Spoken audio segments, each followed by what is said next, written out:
আগ্ৰামা মহিলাৰ জিন্দাবাদ, ভাৰত মাতা কি। ধন্যবাদ।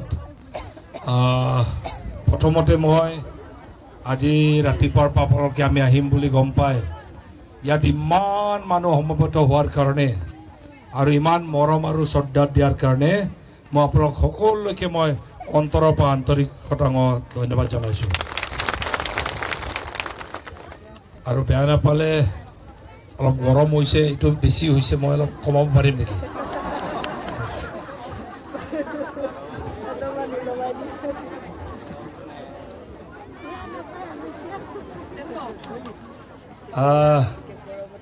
ইয়াতে উপস্থিত থকা আমাৰ বিজেপি,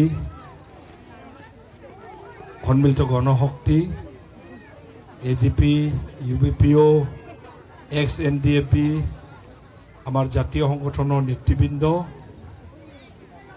বিভিন্ন জনগোষ্ঠীয় নেতৃবৃন্দ, আমাৰ ZPM বাইদেউ, প্ৰেচিডেণ্ট বাইদেউ, ইয়াতে উপস্থিত থকা আমাৰ EC ডাঙৰীয়া, ইয়াতে আমাৰ আগতে কংগ্ৰেছৰ ডাঙৰ লিডাৰ আছিলে, এতিয়া আমাৰ লগতে আছে অনুজ দলে ডাঙৰীয়া, TMPকে আমাৰ জাতীয় সংগঠনৰ নেতৃবৃন্দ, বিশিষ্ট নাগৰিকসকল আৰু জ্যেষ্ঠ নাগৰিকসকল আৰু ৰাইজ, মই চিধা চিধি কেইটামান কথা কৈ দিওঁ। মোৰ ডাঙৰ কাম কেইটামান আছিলে, এইটো প্ৰায়ভাগ হৈ গৈছে। এটা হ'ল মোৰ সমষ্টিৰ ভিতৰত কোলাজানৰ পৰা অয়ানলৈকে 4 লেন বনাবলগীয়া আছিলে, 4 লেনটো হৈ গ'ল। তাৰমানে তাৰ কাৰণে প্ৰধানমন্ত্ৰীক ধন্যবাদ জনাইছোঁ। আৰু এটা ডাঙৰ কাম আছিলে, ৰেল লাইনৰ এইটো ছাইডত লক্ষী নেপালী বস্তিৰ পৰা ৰাজাখাৰা চিগা হৈ আপোনাৰ 2 লেন ৰাস্তা এটা বনোৱা কথা আছিলে, 60 কোটি টকা এইটো নিৰ্মাণ কাৰ্য চলি আছে। তাৰ কাৰণে আমাৰ মুখ্যমন্ত্ৰীক ধন্যবাদ জনাইছোঁ। এতিয়া গাঁৱৰ ভিতৰৰ ৰাস্তাবোৰ বনাবলৈ মই এতিয়া বাকী আছে।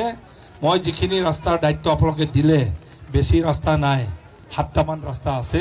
মই এইটো আজি মই আপোনালোকক দায়িত্ব ল'লোঁ, অহা বছৰ এনেকুৱা টাইমৰ ভিতৰত প্ৰায়ভাগ ৰাস্তাৰ কাম শেষ কৰি দিম বুলি মই দায়িত্ব ল'লোঁ। 1 বছৰ লাগিব। এইটো বহুত ডাঙৰ ৰাস্তা নহয়, সৰু সৰু গাঁৱৰ ৰাস্তা। এইটো মই দায়িত্ব ল'লোঁ। এইটো আমাৰ SOPD ফাণ্ড দিয়ে কৰিম। PMGCYত কিছুমান ধৰা আছে, PMGCYত ধৰাকেইটা কিছুমান আমি অলৰেডি সেইটো ৰাজাখানা ছাইডত, মাইদাংশ্ৰী ছাইডত, সেইটো আমি অলৰেডি সোণাপুৰ ছাইডত আৰম্ভ কৰাই দিলোঁ।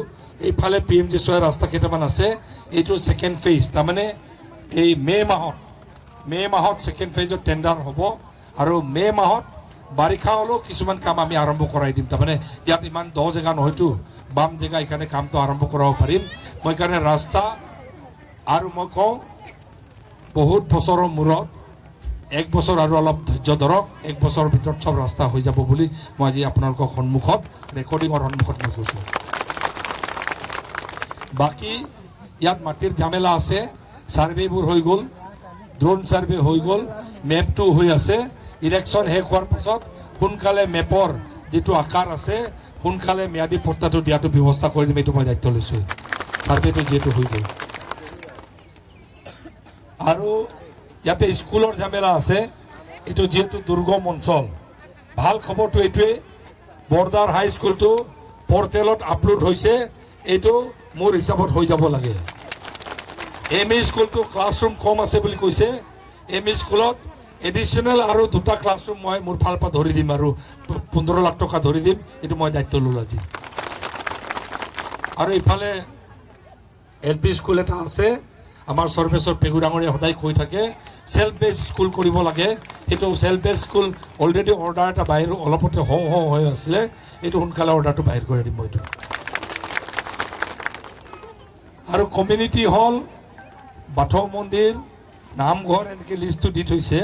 অসম দৰ্শনত যিহেতু আমি ধৰিয়ে থাকোঁ, মই এটা অনুৰোধ জনাম, দীপিকা বাইদেউ আপুনি এটা কাম কৰিব, মোক যিখিনি কমিউনিটি হল আছে, নামঘৰৰ লিষ্ট আছে, হৰি মন্দিৰ আৰু বাথৌ ব্ৰহ্ম মন্দিৰ, লিষ্ট এটা বনাই থৈ দিব আপোনাৰ কোনটো ৱাৰ্ডত বুথত কিমান আছে। সেইটো মই পৰ্যায়ক্ৰমে প্ৰত্যেক গাঁৱত বছৰত 1টা হ'লেও দিম, প্ৰত্যেক গাঁৱত। এইটো মই দায়িত্ব লৈছোঁ। বাকী জোনাই আপোনালোকে নিজে লক্ষ্য কৰিছে, মোৰ ডাঙৰ